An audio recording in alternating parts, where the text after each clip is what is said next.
you. I'm just looking at my clock and making sure it's time. So it is indeed 7:30 in Korea. Happy to be here with you all this evening. Tuesday Talks에 오신 것을 환영합니다. 오늘은 특별히 미국 사정관들이 아니라 캐나다에 있는 사정관들이랑 오늘 같이 얘기를 나눌 겁니다. Today I'm delighted that we are going to travel up north to our friends in Canada, and we have on our panel wonderful colleagues from the University of British Columbia and the University of Toronto.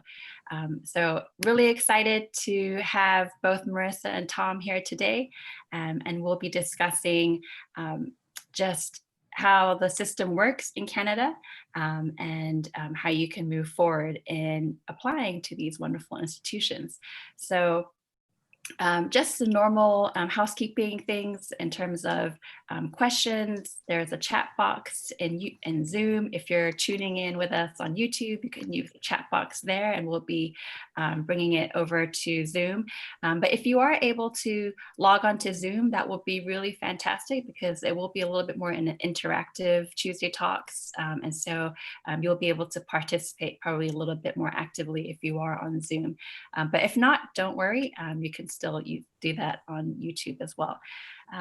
So without further ado, I am going to hand it off to our panelists here. So Marissa, I'll let you take it away. Oh, good morning, everyone. And again, thank you very much for joining us this evening. Pleasure to be having the opportunity to connect with you. And also want to thank parents and teachers that have taken time out of their very busy schedules to be with us as well. My name is Marissa Modeski. I am the Associate Registrar and Director of Admissions and Recruitment at the University of Toronto in Mississauga, and look forward to talking to you about Canadian higher education. Pass it over to my colleague, Tom. Okay, thank you, Marissa, for that introduction. So as Marissa mentioned, my name is Tom Whitaker and I work for the University of British Columbia. So my role is actually that of European representative, which means I'm not actually based in Canada. I'm actually based in the UK. For those of you who have a good ear for an accent, you'll actually tell that my accent is not Canadian because I am English, but I was an international student back when I was 18. So I do understand the situation that you as students are looking at universities all over the world, trying to find the best fit. And hopefully today you'll get the information you need when we talk about Canada. So I'm happy to be taking on this role today, working with you guys. So we're going to start off with a little bit of fun to test your level of knowledge about Canada. So we're going to do a little quiz. So what I will do is I've created a poll. So I'm going to set up a poll. And what I want you to do is just quickly go in and have a look at the question, which will pop up on your screen in about 10 seconds. And then you can use the multiple choice to choose one of the answers. So the question is, Canada has approximately what percentage of the world's lakes? Is it 12%? Is it 34%? Is it 47%? Or is it 60%? Okay. So I see a lot of people are going in at 34%. That's the most popular one at the moment. So let's have a look at the answers there, see who got that one correct. Okay, so let's share these results. And the answer is actually, if we go on to the next slide, it is 60% of the world's population, lakes population is in Canada. So that's about 2 million lakes. So for those of you who do enjoy geography, going on Google Maps perhaps, or who've even visited Canada before, you will know that it is an absolutely beautiful country. The natural landscapes, the lakes, the oceans and the mountains are definitely one of the things that attract students to come over to Canada to study and live. So let's move on to the next question. Okay. So how many time zones are there in Canada? Is it 3? Is it 4? Is it 5? Or is it 6? So you can go in and answer the questions in the poll there. Okay, we got a couple of people coming in with 6 time zones, 5 time zones now, the most popular. Wow, and a good even split between all of them there. But let's have a look if I end the poll and if we get the answer. I'm going to share the results with you. And the answer is indeed 6. So there's 6 different time zones across Canada. And there's extra bonus points if anybody actually knows what each of those time zones are called. And we can actually see that on the next slide. So there you go. So it does go to show that Canada is a huge country in terms of the size and the physical size of that country as well. So 6 time zones across the country, which can sometimes make it a little bit difficult for meetings for me online.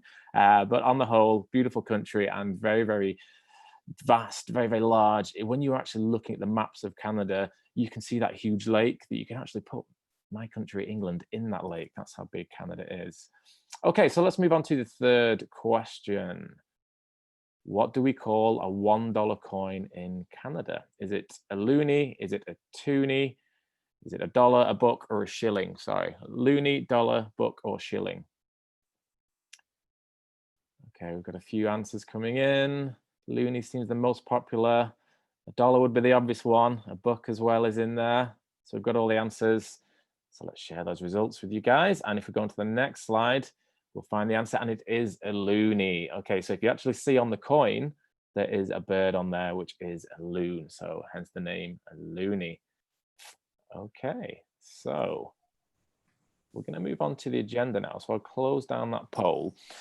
So basically what we're going to talk about today is obviously why would students choose to study in Canada, but we're going to break it down into lots of different areas. So both UBC and Toronto are research institutions. So we're going to have a look at why a research institution would be a great fit for you as a student. We're going to introduce ourselves as individual universities, the University of Toronto and University of British Columbia.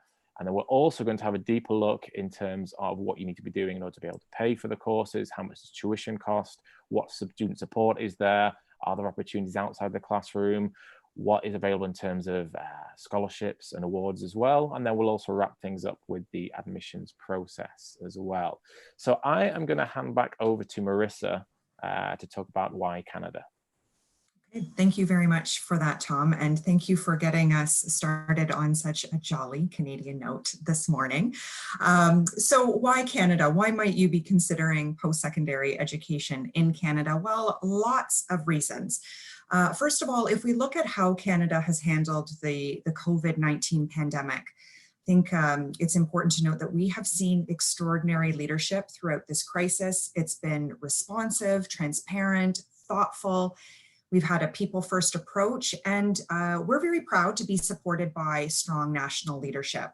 Canadian universities have a history and experience in delivering online learning that's student-focused, which I think is really important to punctuate right now, and certainly understand that many of you have lots of questions about what learning will look like for you over the course of this year or next year as well, and happy to answer those questions as we have those answers available. Canada is also one of the most multicultural countries in the world. We have world-class universities, we have a universal healthcare system, it's clean, it's safe, and we have inclusive cities. So as an international student, you have the distinct opportunity to live and study in a country that ranks first among the G8 for best quality of life. And I think that that's really important. Again, you're going to be looking at academics and programs, opportunities to engage with faculty, but I think it's also really important to acknowledge that you're going to be engaging in a particular country, in a particular city for 4 or perhaps 5 years. And ensuring that that's a really good fit for you is very important. So Canada is inclusive. We pride ourselves on the fact that more than 50% of the population was born outside of the country. And there are actually more than 200 languages spoken in Canada. Diversity is certainly within our strength. Our approach to immigration and attracting international students is part of our wider view of how we build out our country and our communities, not just in our workforce and not just in our economy. So we are a dedicated country to celebrating diversity of religion, of culture, of gender. The list is quite extensive and it makes us proud, and it also unifies us. So as an international student from South Korea, you'll be set up to succeed in a country that welcomes you and encourages you to stay after work, to stay after you study and work. And we're going to talk a little bit about that later in the presentation. So going on to the next slide. To learn in a country that is a world leader in research, in Canada, we have nearly 100 publicly funded universities. So what does this mean for you? It means that the quality of education is consistent across the nation, and we offer more than 15,000 undergraduate and postgraduate degrees. Canadian universities follow a bachelor's, master's, and PhD system, and it's equivalent to those in the UK, where Tom is physically situated, in the US, and in other Commonwealth countries. Most degrees in Canada are 4 years in length, so that's also important to note as you're doing your research. Canada is poised as being a global leader in research and innovation. So a couple of fun statistics for you, following some of Tom's fun trivia. According to Statistics Canada, universities have performed more than $13 billion in research and development, and this accounts for 40% of the total Canadian R&D. Canadian universities conducted more than $1 billion in research for businesses to help build their competitive advantage. And last, universities conducted more than $1 billion in research annually for the non-for-profit sector, which has nearly tripled since 2000. Canadian universities are home to more than 60 business incubators, accelerators, and startup programs that help fuel Canadians' entrepreneurial economic growth. Why is this important? Because studying in a Canadian university is not a voyeuristic experience. Our students are catalysts for change. We always take theory that we learn in the classroom and apply it in the professional workforce. And we're going to talk a little bit more about what that could look like for you later on in the presentation. Next slide. Education in Canada. Canadian universities offer a really strong value proposition. So what does that mean? We actually invest more into tertiary education than any other OECD country in the world. We are the most educated country, and more than 50% of adults have some type of tertiary education. Canadian universities offer more contact hours with students than any other country, and a student studying full-time at an undergraduate level is expected to attend lectures with faculty, but they're also broken down into smaller tutorials or labs where they engage in work or group discussion, which all count toward your final grades. I'm going to pass it over to Tom to speak a little bit about rankings. I certainly know that this is an active discussion for international students. We want to unpack a little bit more about what rankings look like and how you should view them in your research process. Okay, thank you, Marissa. So if we just skip over to the next slide, obviously rankings will play a big role for many of you, maybe a smaller role for other of you, but it is something to consider when you are looking at your institutions, because obviously there's lots and lots of rankings out there. And of course, everybody loves to see a list of where everyone's ranked. One of the things that I will talk about in Canada before we go on to the rankings is the fact that you will find a split between research-based institutions and also what we might call teaching-based institutions. So of course you can get your degree from a research university, not a problem, and that's what they're there for as well. But also the research institutions have that added benefit of being able to be at an institution where professors are going to be taking part in research projects. Students will have that opportunity as well. You are creating new knowledge. That is in essence what research is. Now, when I talk to students about the benefits of a research institution versus a teaching institution, it very much comes down for the environment that you see for yourself as being an environment where you can be successful and also happy. Typically, research institutions tend to be on the bigger side, on the bigger scale. So again, when you're considering the different types of institutions across Canada, you will find some universities that have 90,000 students spread across 3 campuses. Or you might find an institution that has maybe only 1,000 or 2,000 students on one very small rural campus. So again, the idea of best fit, or the idea of happiness and success and setting yourself up in an environment where you can have both of those, is going to be very, very important to you as an individual. Now, research universities, UBC and University of Toronto, are both big research institutions. So what we want to do for you as students is allow you opportunity to apply the theory and apply the knowledge that you've learned from the classroom into the real world. So there's several different ways that you can do this, and you can actually get involved in research projects at the undergraduate level. So you don't have to wait until you're a postgraduate or PhD student before you start doing that. There'll be lots of opportunities for you as soon as you move into your first year at university. So they can take on many forms. It could be an individual research project that you do out of your own steam, or it could be a research project that you are working with a professor on, because they're always looking for research assistants, and who better than a young student like yourself to get some great experiences. Or it could be that it's part of one of the courses that you're doing, maybe in your third or fourth year, especially in sciences and applied sciences. There may be a research element there as well. But one of the best things about a research university is going to be the people you meet and the environment that is fostered there as well.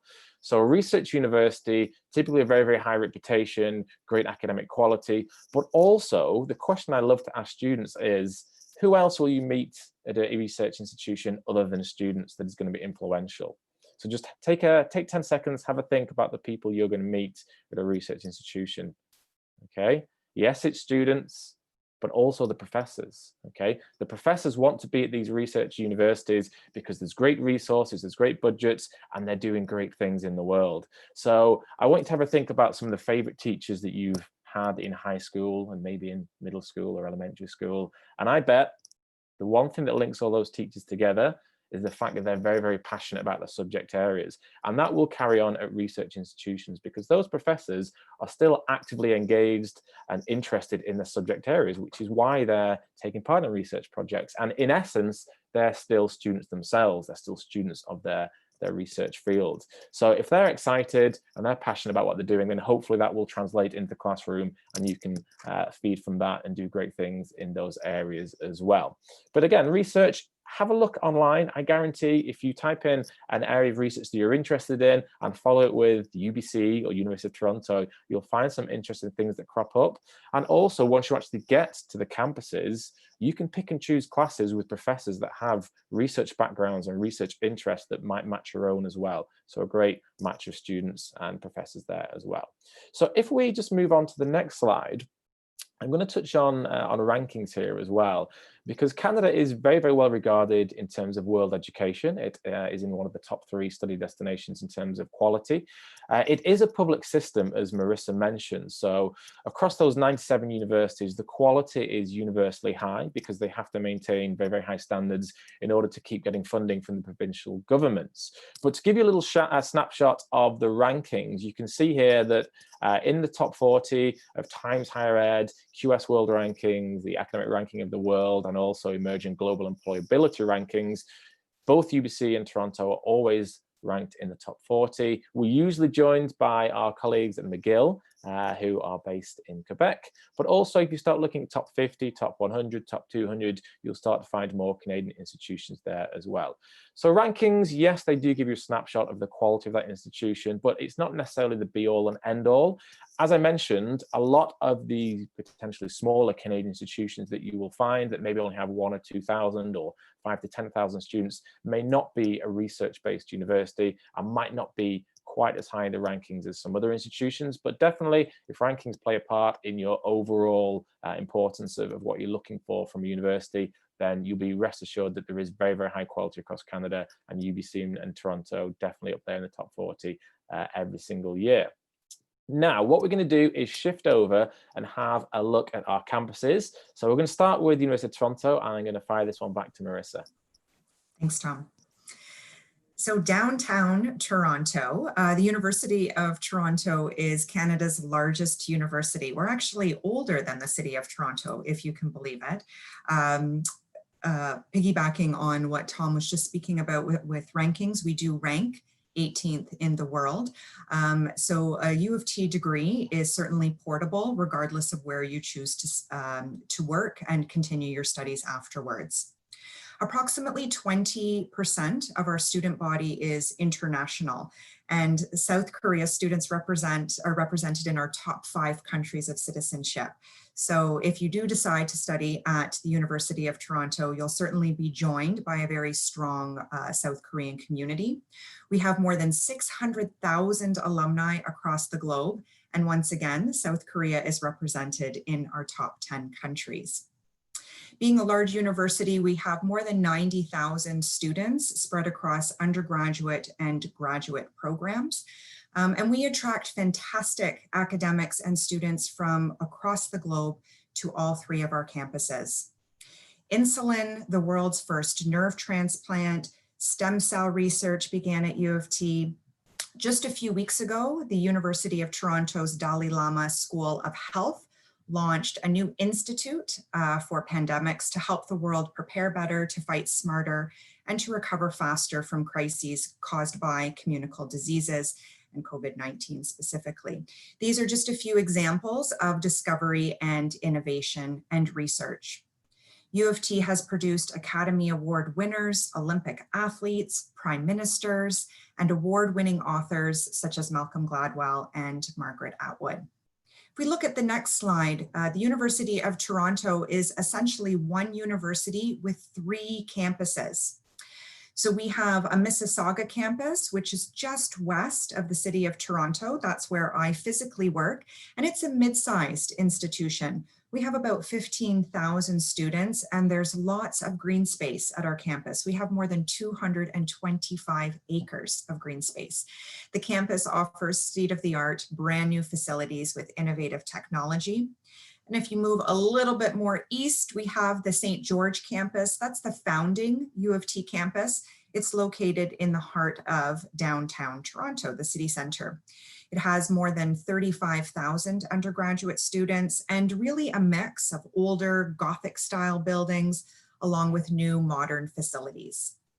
Arts, science, and business make up the largest areas of study across our 3 campuses.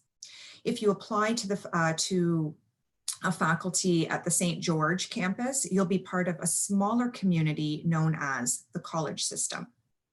And then if we travel a little bit east to Scarborough, that's east of downtown Toronto, that's our 3rd campus. And again, a bit of a smaller community, lots of green space, more than 300 acres of parklands in the Highland, beautiful hiking trails, and similar to the Mississauga campus, there are many new modern buildings here, and it continues to grow.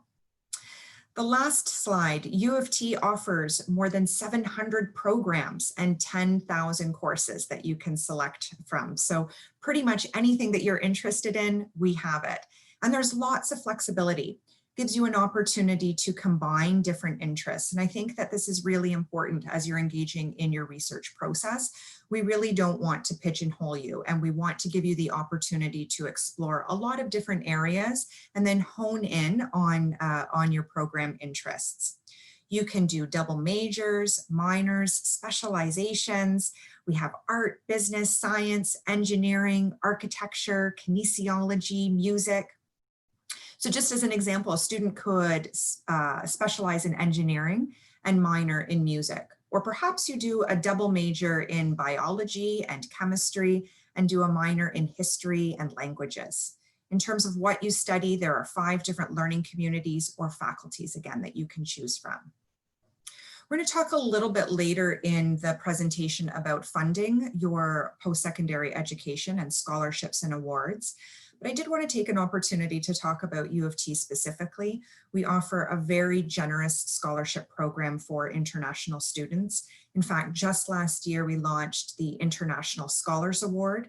And we also have the Pearson Scholarship, which is a full ride scholarship. It does require a nomination by your school, and only 1 student per school can be nominated. So if this is something that you are interested in, certainly encourage you to do some expanded research, and happy to keep that conversation going after today's presentation. The deadline to be nominated for the Pearson Scholarship is November 30th each year. So I'm going to pass it over to Tom to talk a little bit about the University of British Columbia. Okay, thanks, Marissa. Okay, so we're going to talk about UBC. So we're going to get on a virtual plane and fly about 3,000 miles west of Toronto. And when you finally hit the Pacific Ocean, you will be hitting the city of Vancouver and also the province of British Columbia, where UBC is located. So similar to Toronto, we actually have two campuses, although they're not actually located particularly close to each other. So the original campus that we've had for over 100 years is in the city of Vancouver, and we have a second campus out in the Okanagan Valley in the city of Kelowna, which is about 4 hours drive east of Vancouver.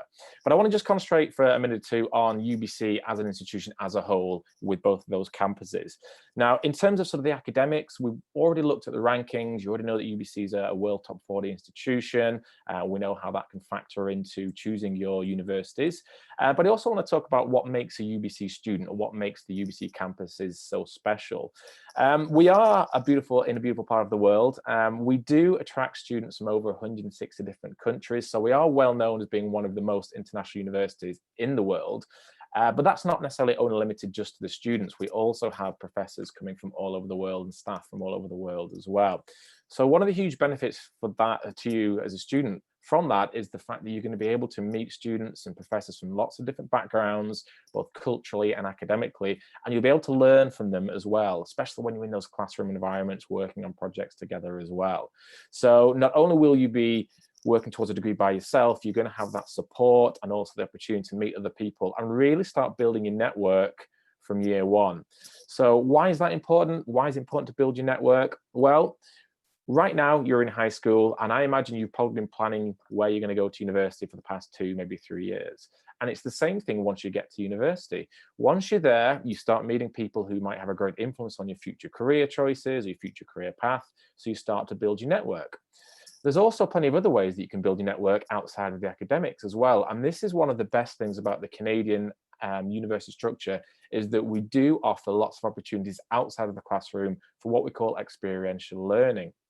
So there's plenty of opportunities to do internships, to do cooperative education programs, which are structured work placements that could be domestic or international in nature. So already you can see the opportunities to build your connections and build your network. But also, again, we do lots and lots of sports on campus. So if you're a young athlete who wants to carry on with that outside the classroom, that's definitely a possibility. Research projects that we've talked about could be with professors, but also we do lots and lots of what we call competitive research. So if you're an engineering student, applied science student, for example, you might want to take part in our competitive engineering programs, where you're actually working on a project with your classmates, with your professors, and then competing against other universities that are doing the exact same thing. So it's not necessarily just the degree or just the academics that you're looking for when you do look at Canadian institutions. It's everything else around that that can help you be success. So again, what I mentioned at the very start about your happiness and your success, finding that right environment is going to be crucial to be able to go and do great things within your career. Now, if we skip over to the next slide, I'm going to have a closer look at the Vancouver campus. So as you can see, we are a true campus, which means everything is in one place. And on many occasions, I'll actually share this photograph and people think that's actually Vancouver. But if you look at the top of the screen, you'll see the built-up area. That is downtown Vancouver. And the main picture you see there is the Vancouver campus. So we are very, very large. We have about 45,000 undergraduate students studying there. And we're approximately 4 miles from downtown Vancouver. So about 20 minutes on the bus, about 15 minutes driving. Or if you decide to go along the beaches and have a walk, it'll probably take you 45 minutes to an hour to get to downtown. So everything's in one place. We have 22 libraries, we have 15 accommodation blocks, we have 35 restaurants and cafes and eateries, we have the bookstore. So pretty much everything that you could want from a university environment we have in a dedicated space, and just away from the town centre, spread out from the sort of suburban area, which you can see between downtown and Vancouver by Pacific Spirit Park and the University Golf Course. So definitely a beautiful environment to be in. Now, 45,000 students is a lot of undergrads. And again, when I talk about finding the best environment for you, for some of you, you will love being a university of 45, 50 or 60,000 students. That's what you're looking for. But for some of you who maybe are looking for something a little bit smaller, we do have our Okanagan campus, which we'll show on the next slide.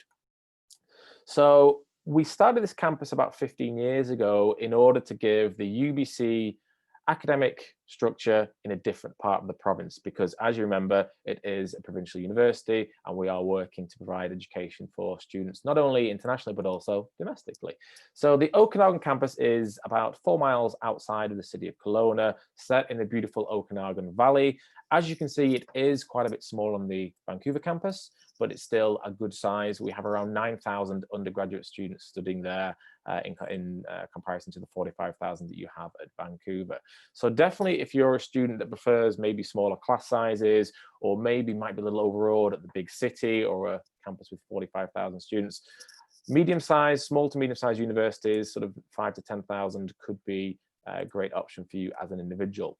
Now, one thing I will say is, if you are looking at UBC and comparing the two campuses, not every single course or program will be available at both. Yes, the majority of the general arts and sciences and business or management courses will be available at both, but some of the more niche programs might only be available at one or the other. So for example, freshwater science is only going to be available at the Okanagan campus because we have a beautiful lake there. Whereas if you're looking at marine biology, then you're looking obviously at the Vancouver campus because we have the ocean there as well. Now, a little quirk of the UBC application system is you can actually have a first and second choice when you apply. So you could, for example, put Okanagan campus as your first choice and the Vancouver campus as your second choice, or you could split the application 1 and 2 by different programs as well. But definitely have a think about the size of the university, the environment you're going to be in, and how you can best set yourself up for success in that respect. Okay, if we slip over to the next slide, I'm going to talk about Canada's post-secondary system, or Canada's university system, and how that structure differs potentially from other countries that you may be looking at. So it is a 4-year degree. So if you are looking at, for example, Europe or the UK, many of those university systems are 3 years, whereas Canada and the US, the North American approach, is 4 years. So I like to say that it's an extra year of fun or an extra year of learning, or both is probably the best case. And it also does, the Canadian system offers the best of the US system in terms of flexibility, opportunities for a liberal arts style learning, but also the best of the UK in terms of being able to focus very much from year 1 in certain areas. So we've already looked at how UBC and U of T has a huge variety of different courses and faculties available to study. Now, the great thing about having so much variety is that you don't necessarily have to choose straight away. So for example, if you are unsure whether you want to do sciences or arts, for example, then you can actually do what we call a double major or a dual degree, where you can actually study for 2 subjects at once, or even study towards 2 full degrees at the same time. So an example of a double major could be within one faculty, you might not be able to choose between chemistry and physics, for example. So a double major within a Bachelor of Science, you would study both of them all the way through to degree level. Now, a dual degree would be something where you have a passion for, let's say, philosophy, but also a passion for biology, where you can actually study a Bachelor of Science and a Bachelor of Arts alongside each other and get 2 full degrees during your time at university as well. So the flexibility is there for you to shape your degree however way you want to do that. Now, we also have minors, which are smaller options or smaller focuses in areas. So you may have a main focus. Again, we'll choose philosophy as the main focus there. And you might decide to do a minor in a complementary subject area, or it could be something completely different. So it's supplementing your main area of learning with an additional area that can help you there alongside it. So definitely the flexibility works because you're not just going to base your degree on what you're told to study by the professors, okay? What I mean by that is you're going to have the opportunity to pick and choose different classes. So yes, of course, there will be what we call faculty prerequisites, where you have to take certain classes in order to get that degree, but also you'll have the opportunity to take what we call elective classes, which are in essence free choice classes where you can take courses in any different area that you so sees fit. What that means is flexibility means you can combine different things together. Now, for each of the classes that you're taking, you will earn credits. And once you've earned enough credits, you will get your final degree. So the other great thing is how you are actually marked, or how your degree or the work you do to get your degree is assessed. It's not just on exams in your final year, as it would be potentially in the UK and European system. You're actually going to be assessed on all your homework assignments, any midterm exams or final exams, any coursework, any projects you're doing either individually or as a group.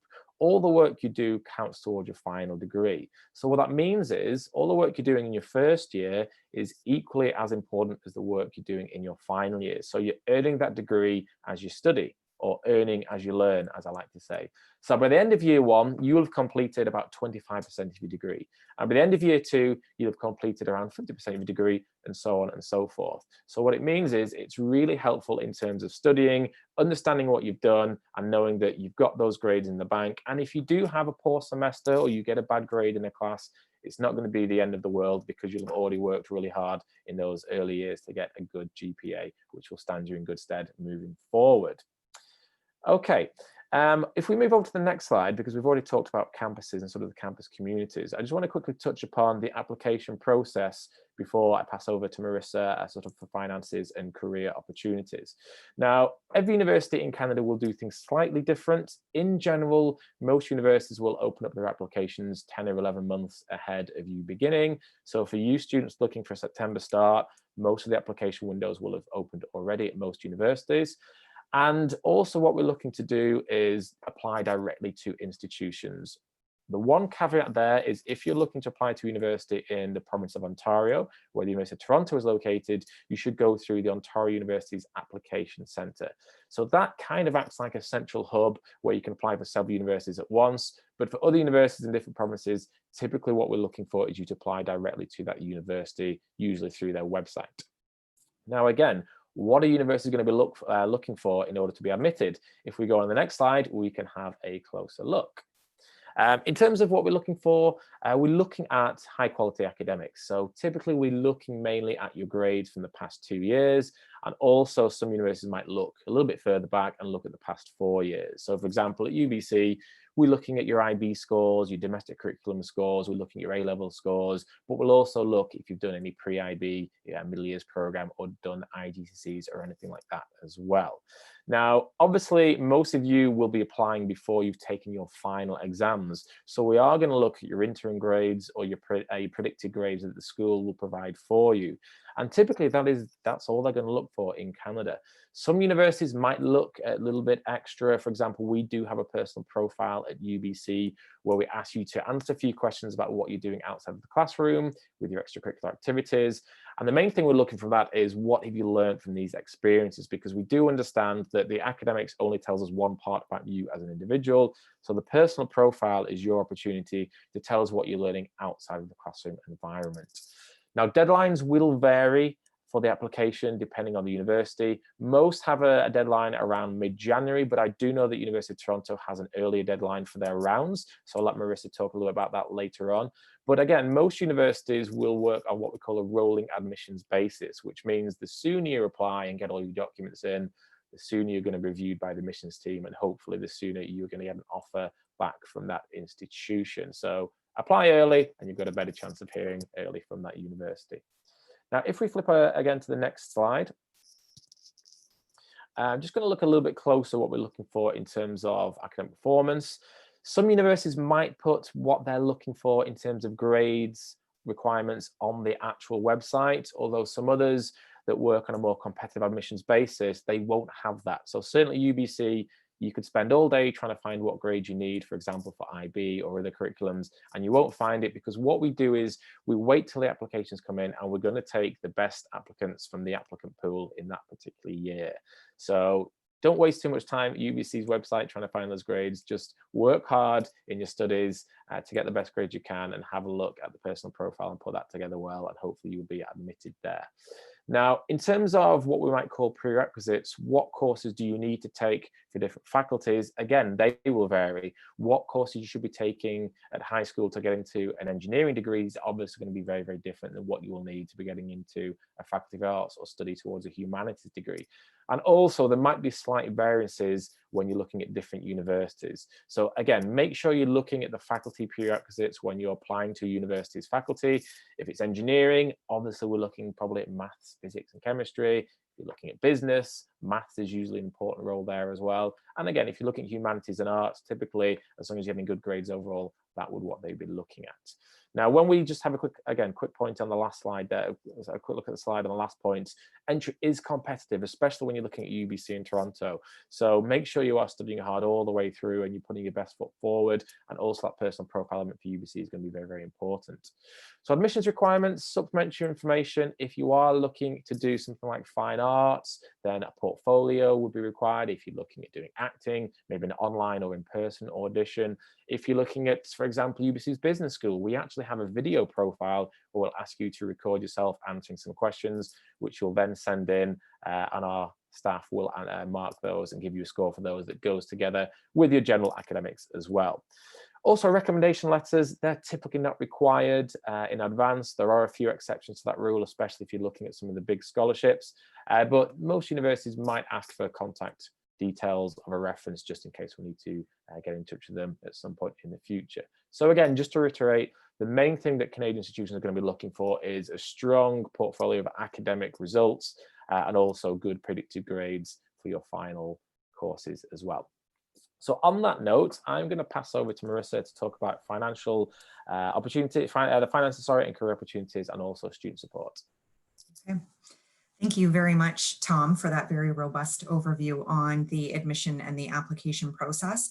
And again, want to just take a quick moment to recognize and applaud everybody who is joining us this morning, because you're being very proactive, and certainly understand that there are a lot of moving parts in the admission process. Every university operates a little bit differently as well, and just want to reiterate that we are here to support you throughout that process. Before I do a bit of a deep dive into finances and career opportunities, I did want to signal one piece of information as a follow-up to what Tom was speaking about with application deadlines. At the University of Toronto, November 7th is the early admission deadline. So again, if you are looking for early admission, we really encourage you to submit that application by November 7th. Again, you can apply through the Ontario University's Application Centre or the OUAC. If you are only looking at applying to the University of Toronto in Ontario, you can apply directly on the U of T website. We do have our own application as well for international students. So having said that, let's talk a little bit about what it will cost to study at a Canadian university. Certainly education is an investment. On an international scale, Canada offers, again, consistent quality of education compared to other international destinations. On this slide here, you'll see that the tuition fees for international students really varies. It's going to vary depending on the program, on the university, and the location. So realistically, you're looking anywhere from 28,000 to 50,000 Canadian dollars for international students. And again, the living costs on top of that will really vary based on the institution and based on the program. You have to take a look as well at where you're going to be living, your residence or your accommodation. And again, every university has different setups. You could be in an apartment style where you have your own room, but perhaps roommates with a shared kitchen and a living space. Perhaps you're in a shared room residence. So again, doing that research is important. And many universities actually have virtual tours of our accommodations. Want to take a look at your food plan, the size of the food plan that you're looking at, transportation costs, if you wanted to be flying back home, as an example, to visit your family during the holiday breaks, and social activities. We certainly want you to be engaged and to be getting outside of the classroom and exploring the city as well. So those are all costs that you do need to factor into your budgeting process. Perhaps for those of you living in South Korea who are Canadian nationals, you'll actually qualify for Canadian domestic tuition rates. And those can average from between $7,000 to $15,000 a year, again, depending on the institution. Most international students in Canada are self-funded. So that's really important to acknowledge, and we encourage you to be realistic with the costs. The education cost calculator on a really fantastic website, it's educanada.com, can help you determine the funds that you'll need for a specific program or perhaps a specific university. Now, scholarships, universities certainly want to assist you in your budgeting process. These will vary from institution to institution. They can consider academic merit, perhaps extracurricular involvement, the financial situation. In some instances, students will be automatically assessed for scholarships as part of the application process. And again, there are many scholarships that do require a specific application. So doing your research now is really important. Bursaries are usually awarded throughout your studies, and they're based on an application demonstrating financial need. Students in Canada can also work part-time while a university student. There are many opportunities for international students. You can work on or off campus for up to 20 hours a week during your studies and up to 40 hours a week during perhaps a reading week or a study break. Another important piece that defines Canadian higher education is our experiential learning model. And this is something that we're really excited to talk about. Co-op or cooperative education is something that's very unique to Canadian universities. And this provides students like yourself with the opportunity to take what you are learning in the classroom and to apply it to the professional industry. So what this means, students can go to work for an employer from anywhere really from 12 to 20 months during your 4 years of study. This will certainly expand your time at university, typically to 5 years. And you can go to work in the industry and you're paid for that experience. So as an example, if you were studying at the University of Toronto in our engineering program, our students can typically earn between $50,000 to $90,000 annually. And they can work for global companies such as Apple, Tesla, IBM. If your program doesn't offer a co-op, it likely offers some type of experiential learning opportunities. This could be in the form of an internship, a field trip, a lab. Many of our studios parallel that of the industry. So we're really a fantastic opportunity to take that theory that you're learning in the classroom and apply it in the professional world. It's a wonderful opportunity to build those professional contacts, to fund your education, and again, to really accelerate your career upon graduation. And after you graduate, you're welcome to establish Canadian roots. And this is something that also makes studying higher education in Canada truly unique. We offer a 3-year postgraduate work visa, which again gives you the opportunity to continue to build those working relationships and to continue to establish your career. The next slide, student supports. Again, we understand that university is a very exciting time. It's also a very stressful time as well. And we do have a motto of, you certainly want to work hard, but you want to play hard as well. The transition can be overwhelming. And again, really important to acknowledge that we are here to support you. Universities offer tutoring supports, peer mentorship programs, academic advising, study skill workshops, counseling support services, both online, and we've made impressive pivots to offer this online as well. So in-person and virtual, really important. The universities are not looking to enroll students for a first year. We are looking to recruit alumni. So recruitment for retention is really important to us.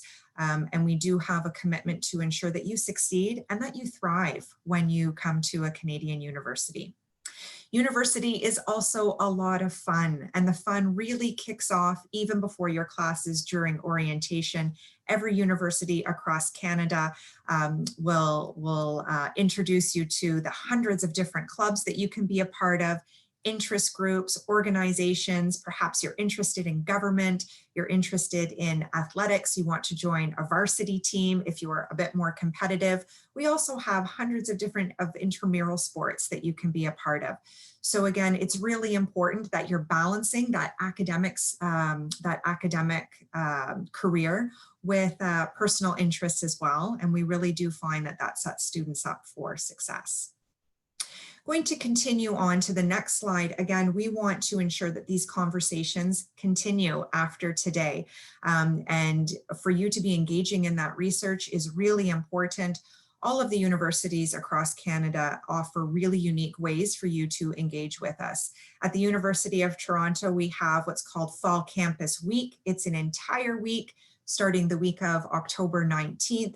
And this is an opportunity for you to visit all 3 campuses at the University of Toronto to connect individually with professors and faculty, current students, staff, to do virtual tours of our spaces, and really to help you in your decision-making process to determine if we're a good fit for you and if you're a good fit for us. So again, we've included some information for you to keep those conversations going. And I did want to take this opportunity to say thank you very much for joining Tom and I this morning, or this evening in your case. Really want to wish you all the best over the next few months. And we have a few minutes, I think, at this time to open the floor up to any questions that you might have for us. Great. Thank you, Marissa. Thank you, Tom. What a great comprehensive overview of the Canadian system. So there are a couple of questions, so we'll try to get through them, all of them this morning. Or this evening rather, in Korea. So there are a couple of questions in regards to the application process, but before we go through that, there was a question about how competitive, how easy, or how difficult is it to be involved in the research opportunities that you both spoke about, and also internship opportunities. Yeah, I can go yeah, first. Go ahead, Tom. Go ahead. Yeah, so it very much depends. When you're looking at research opportunities, there's several different ways that you can do it. So it might be related, or it might be as part and parcel of a course or a class that you're taking, in which case it's available.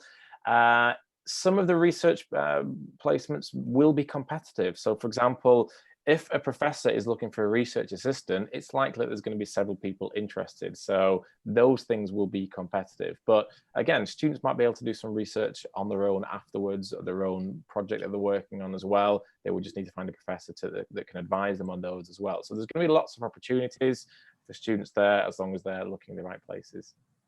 And Marissa, do you want to take the internship section? Yeah, just as far as internships, again, I think that this is really important for you to explore during the research process. Some programs will have internships that are already built into the curriculum. In some cases, those internships will be peppered in through your fall semester and your winter semester. In some cases, those might operate during the summer months. So again, doing that research, really important. And then as far as cooperative opportunities, again, in many cases, you will apply for a co-op. In some cases, you will elect to do a co-op or apply for a co-op at the time of application to the university. And in some cases, you will apply for a co-op or an internship once you're a current student. And certainly those are competitive placements, because the industry is also looking to work with the university. So again, doing that research is really, really important. Great. So some a little bit detailed questions. So we'll first go to Marissa. You talked about the early deadline at University of Toronto. So there's a question about how that works. Is it binding? Is it non-binding? No, what are the advantages? Or is it kind of like a rolling admissions post November 7th? Sure. Thank you very much for that. So our early admission deadline is November 7th. We certainly encourage you to get your application in as early as possible. Gives us an opportunity, and it gives you an opportunity as well to submit those documents, and for us to make a decision on your application as soon as possible, so that you can commence the visa study process if needed. Our deadline to apply to the University of Toronto is January 15th. So really, we look at closing applications typically somewhere between the middle of January to the end of January. And we have rounds of admission offers. So we do start to send out our offers of admission. Again, the earlier you apply, the earlier that you will hear from us. But we do send out rounds of admission offers throughout the winter and the spring. And that's based on the information that we have. We do have a self-reported form where, again, it's an opportunity for you to input your predicted grades if you're, as an example, doing the IB. So you can let us know very early in the admission process what you predict your final grades to be. But November 7th is the early date. January 15th is really the deadline date that you want to strive for as the very last possible date to apply. Okay. Now, there's several questions about standardized test scores. So questions about if I'm a Canadian citizen, do I need to do standardized tests like the TOEFL? If I go to an international school, do I need to do the TOEFL? If I submit the SAT, when is the deadline? So if you could just maybe cover some details in regards to standardized tests. And of course, COVID is kind of in the mix too. So maybe some updates there too. Yeah, so if I take on sort of the English language standards, because I think they're pretty similar for UBC and University of Toronto, there's lots and lots of different ways that you can meet the English language standards. The most obvious one, and perhaps the most straightforward one, as an international student, is to take an IELTS or a TOEFL test. But if you are taking the IB, if you've been studying, for example, at an English language school for 4 years and you're getting a certain score on your English class in your IB, you will meet those requirements. Again, the score will differ depending on which English and which university you're looking at. So as I said, there's so many different ways to meet it. What I would encourage students to do, for example, if you're looking at UBC, if you simply go to Google or other search engine, type in UBC ELAS, so ELAS, it will list the 9 different ways that you can meet UBC's English language requirements. But definitely if you're looking at IELTS, which tends to be the most common test that comes in, would be looking at 6.5 overall with no area less than a 6. So Marissa, what's similar to you? So the University of Toronto is very similar when we're talking about proof of English proficiency. Would say that we do have a few foundation options for students as well. At the University of Toronto, Mississauga, we have the Academic Culture and English Program, or ACE as the acronym, whereby we're admitting academically competitive students that have strong TOEFL or IELTS results, but might be a little bit below that 6.5 threshold. So they can come in and do intensive studies in English while also doing university level courses at a reduced load.